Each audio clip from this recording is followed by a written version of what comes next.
Kayo po ba mga bossing ko ay isa sa mga lubog sa pagkakautang at hanggang sa ngayon ay namumblema ka kung paano nyo ito mababayaran?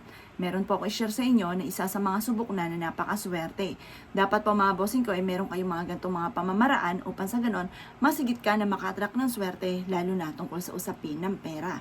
Ang gagawin nyo lamang mga bossing ko ay kumuha po kayo ng asin. Ang asin mga bossing ko ay isa sa mga humihigop ng mga negative energy sa ating kapaligiran. Mainam po mga bossing ko na meron tayong asin. Ang asin mga bossing ko ay isa sa mga subok na humahatak ng swerte at nagtataboy ng malas. Kaya dapat meron po kayong asin sa inyo pong kapaligiran upang sa ganon, kayo po ay hindi po parang naiipon yung mga negative, yung mga malas. Na minsan mapapansin po ninyo na parang nagsabay-sabay ang mga pagsubok na pinagdadaanan. Gawin nyo po itong ating asin mga bossing. At pagkatapos mga bossing ko, kumuha po kayo ng 5 barya. Kahit magkano yung amount na nakalagay, basta 5 piraso. Ang gagawin nyo lamang, itutusok nyo po siyang ganyan. At pagkatapos mga bossing ko, ang gagawin nyo lamang ay magwi-wish po kayo na nakaharap ka sa gawing silangan. Sabihin nyo po, sa pamamagitan ng pampaswerteng ito ay siksikliglig at umaapaw at napakaraming biyaya ang darating sa akin. Yayaman ako't magiging matagumpay ang lahat ng aking mga pinapangarap ay aking makakamtan.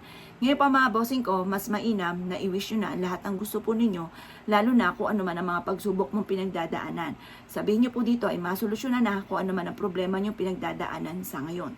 At pagkatapos nyo po mag-wish mga bossing ko, ibilad nyo po ito sa sinag ng araw. At pagtapos nyo po itong ibilad, kunin nyo po ito at ilagay nyo po ito sa ilalim ng inyong higaan or kaya po mga bossing ko sa may center table or malapit sa may pintuan. Ang dulot po nito ay napakaswerte. Kung ikaw po ngayon mga bossing ko ay napapansin po ninyo na napakarami mong problema, lubog ka sa pagkakautang, away-away sa loob ng inyong tahanan, at lagi ka na lamang pong nahihirapan, lalo-lalo na pagdating sa usapin ng pera, bagamat ikaw ay masipag at matyaga, pero nagtataka ka kung bakit kayo po ay lagi minamalas, mainam na subukan niyo po ito. Kayo mismo ay maa-amaze sa dami ng mga blessing na darating. Kapag ang ati pong asin ay natunaw, ang papalitan nyo lamang po ay yung asin. Hugasan nyo muna ang ating barya at palitan nyo muli ng panibagong asin na malinis.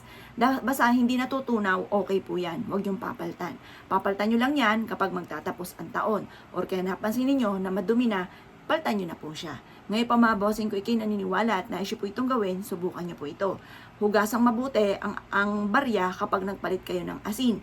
Dahil siya po ay natunawan na ng asin, hindi maganda po yun. Kapag natunaw ang asin, ang sabi po nila, marami mga negative energy na nahigop ang asin. Na ito nagiging dahilan kung bakit ikaw po ay laging minamalas.